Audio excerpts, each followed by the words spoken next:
Have you ever received a package that wasn't meant for you? A slightly different name, a similar surname, a number almost identical to yours. You ignore it at first. Everyone makes mistakes, right? But what if those packages kept coming? And if, even without opening any, you started to feel like that box had something for you? Something that watches you. Something that chose you. And what starts as a simple delivery error turns into a dark and deeply personal puzzle. I moved into apartment 103 at the end of February. Winter was ending, but it was still that dry, silent cold in Philadelphia.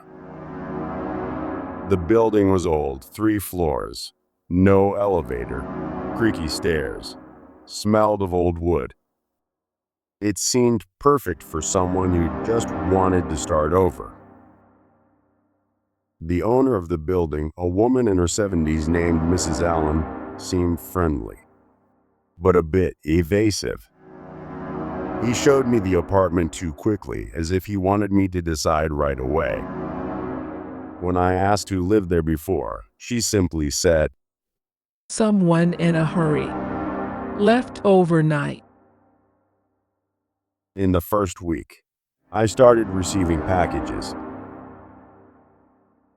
The first package was small, light, Amazon sender, addressed to a certain Lucas M., apartment 103. My name is Liam M. Same initial, same number. I thought it was a mistake, but the content was specific. A black moleskin notebook. Exactly what I had put in my cart a week ago but hadn't purchased. I thought it was bizarre, but okay, wrong deliveries happen. The next day, another one arrived.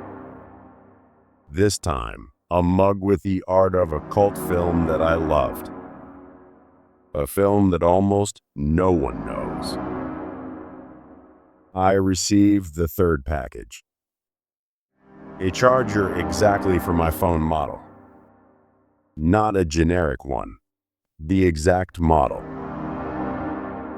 I began to wonder if it was a coincidence or something more. As if anyone knew me. 2 weeks later, I received a package with no markings. No logo. No sender. Just a brown box, clear tape.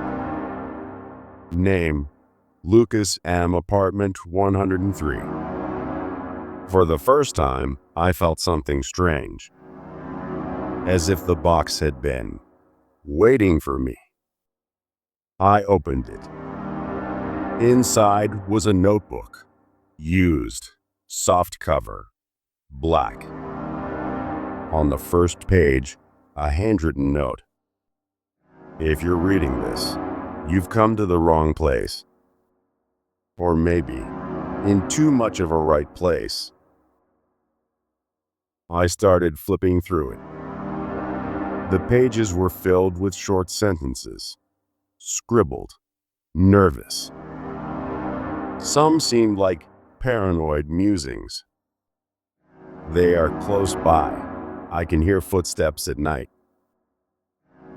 Others seemed like clues. The bookshelf is hollow. The key doesn't open what you think. But one phrase appeared repeatedly, with deeper letters, scratched hard.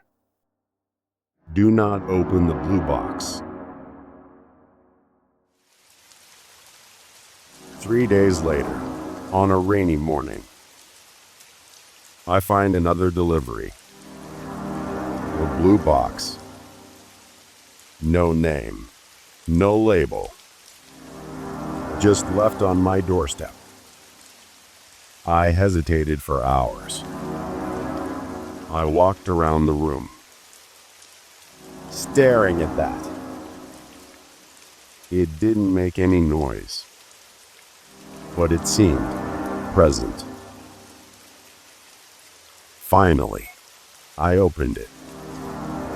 Inside, an old silver key and a black pen drive. I connected the pen drive to my notebook.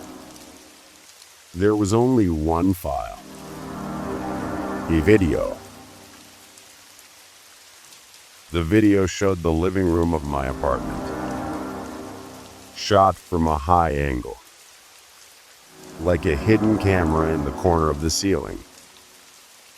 In the video, there was a man sitting right on my couch.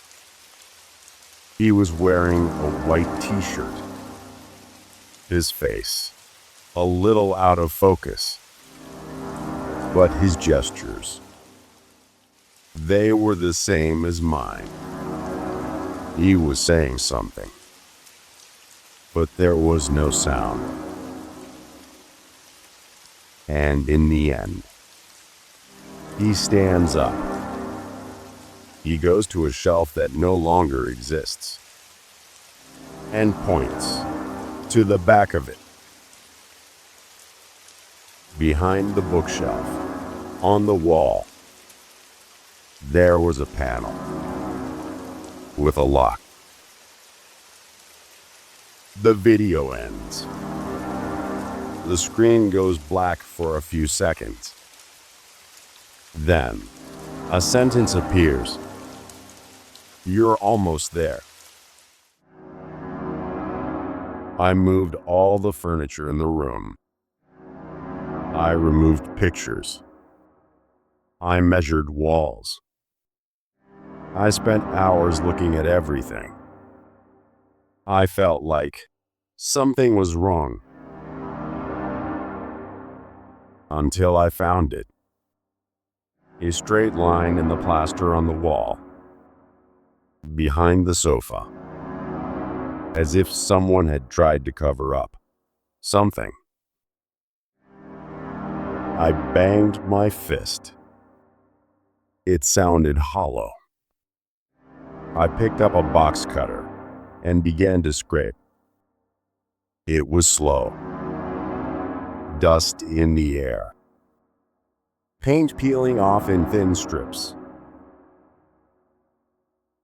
After almost half an hour, I found a small metal door embedded in the concrete. An old lock, rusty. The key to the blue box fit perfectly. Inside, there was another box, this time black, and on top of it, a note. You shouldn't have opened it. The black box contained photos, lots of them, all printed on old paper, somewhat yellowed.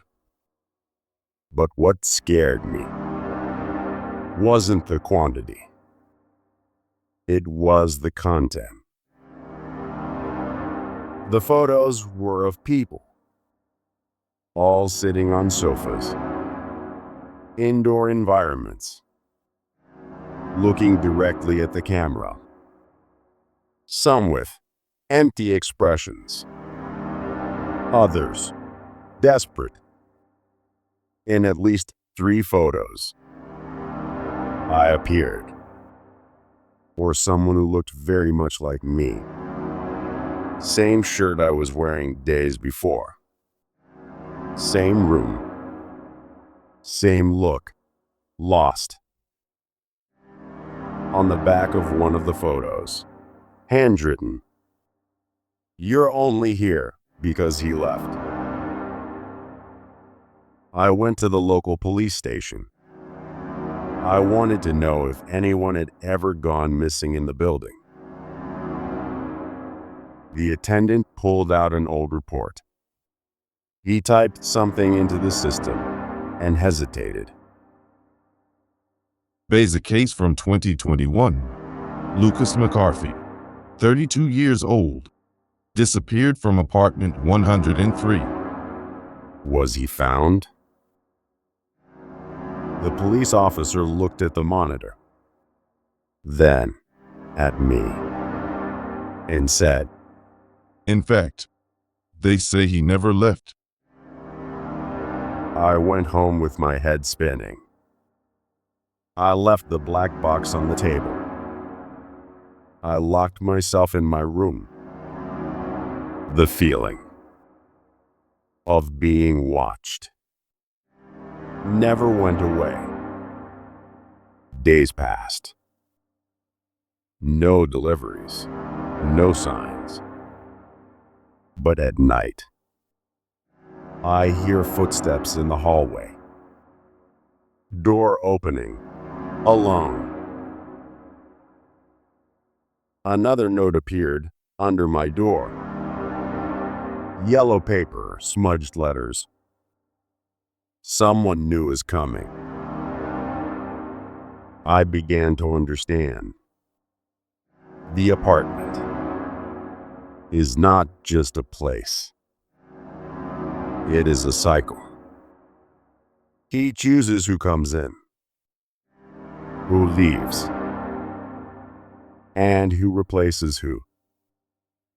Sometimes I hear someone in the room talking in my voice, imitating me. Today, when I left home to get a coffee, I saw a moving truck parked in front of the building. A man got out with a blue box in his hands. He smiled at me and said, I think I'm the new tenant of 103. I just smiled back. I handed over the gate key and walked up the stairs without looking back. Since then, I have never received anything again. But every night, I hear footsteps in the next room. And sometimes, I think it's me walking around there.